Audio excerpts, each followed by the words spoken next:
Tranquille, tranquille.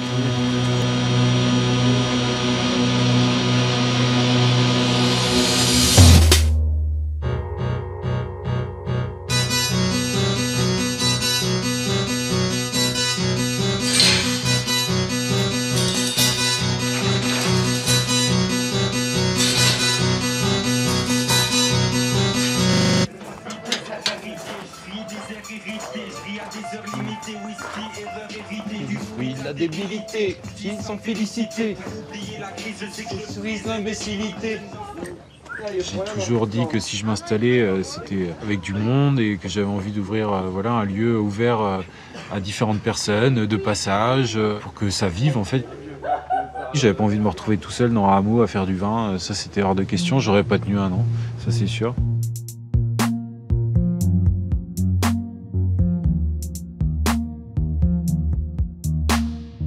J'avais besoin de créer mon propre projet.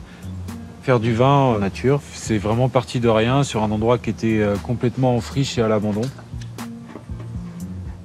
J'ai ramené tous les copains, des copains motivés, envie d'apprendre.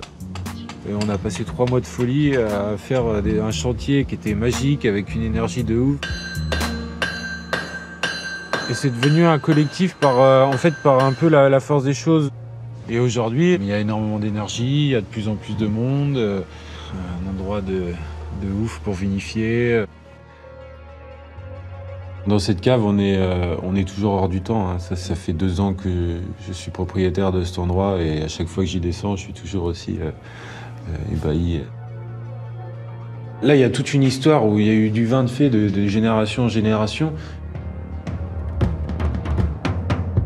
Moi, j'utilise rien, zéro intrant, pas de soufre. J'essaie d'intervenir le moins possible au niveau vinification. Genre cette année, j'ai tout mis le raisin à grappe entière dans la cuve. J'ai fermé la cuve, je laisse macérer, je goûte un peu tous les jours. Et là, j'ai décidé qu'il fallait décuver. On essaie de respecter le vin au maximum. Là, aujourd'hui, c'est énorme ce qui se passe ici. Et tout ça, ça a été créé avec l'émulsion de tous les gens qui ont suivi derrière.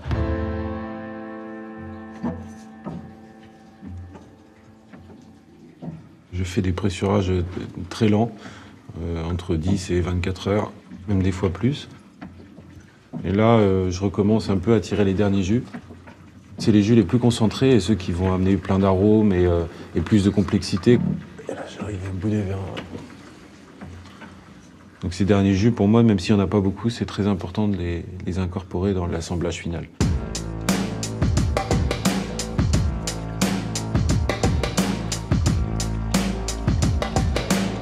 Le fait de le faire doucement, d'être présent et de presser, de vivre le pressurage pendant toute sa durée, ça permet aussi de passer son énergie dans le vin.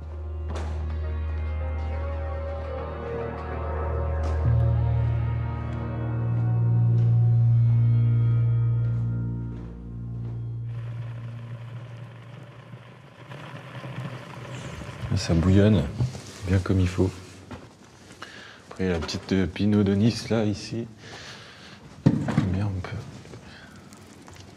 Au son, on arrive à savoir à quel stade un peu on est au niveau de la fermentation. Quand on travaille au naturel, les vins ils se font tout seuls. Alors c'est pas moi qui ai choisi que le vin mette 2 ans et demi à fermenter. Plus la fermentation est longue, plus ça donnera de la finesse dans les vins. Tant qu'il ne sera pas fini, pour moi, il a besoin de temps. Je referme et je dis bon, on se revoit dans 2 mois.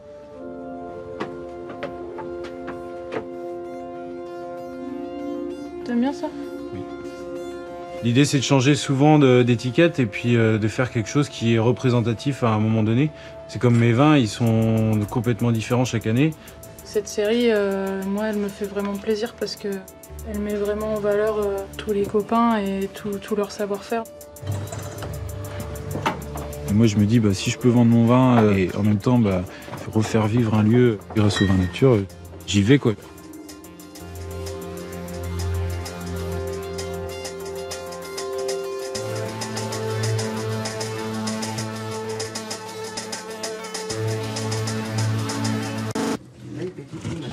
Un vin nocturne, tôt, plutôt inquiétant, inquiétant, voilà.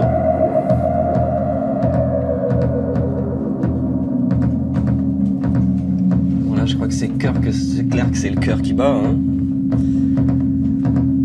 Ça veut dire que l'alcool est rentré dans le sang. Et c'est le gamin qui court aussi, le gamin qui fuit sur son étagère, là, ceux qui s'accrochent dans ses branches pour se réfugier près des tonneaux.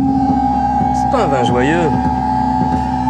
Ça se voit dès l'étiquette de toute façon. Tu sens le parti pris du vigneron. Mais quand même sur l'étiquette, un flingue pointé sur toi.